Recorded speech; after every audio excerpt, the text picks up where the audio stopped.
अस्सलाम वालेकुम। जी तो सिंध वासियों, अज पुलिस वरी दहशतगर्दी कई आहे, गुंडागर्दी कई आहे।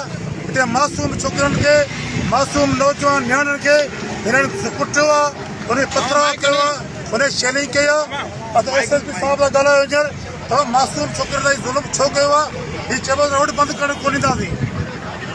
बाबा हिन आइन में अंदरि राइट टू मूवमेंट जी इजाज़त आहे त तव्हां एहतिजाज करे सघो था।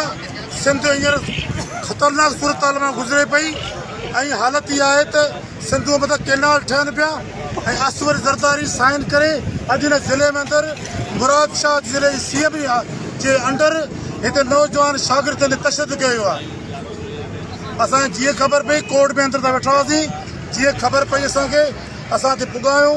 असांजो GS जनरल सेक्रेटरी वाजिद काशकिल साहब ऐं ॿिया दोस्त हिते पुॻायूं। असां हिन अमल जी पुरज़ोर मज़म्मत करियूं था ऐं फिलफोर SSP साहब सां रूबरू ॻाल्हि ॿोल थी आहे।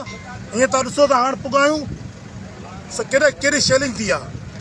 हिते मासूम असांजा नौजवान, असांजा शागिर्द मुख़्तलिफ़ तंज़ीमुनि जा हुननि पूरो मन एहतिजाज कयो आहे। अॼु हीअ हालत आहे त हुननि खे गिरफ़्तार खे गुम कयो आहे।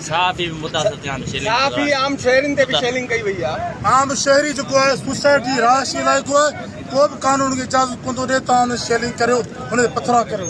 इन करे SSP साहब खे अपील करियूं त बराए महिरबानी करे तइलीमी इदारनि में अंदरि दाख़िल थी करे तइलीमी तक़दुस जो पायमाल न करियो। ॿी सूरत में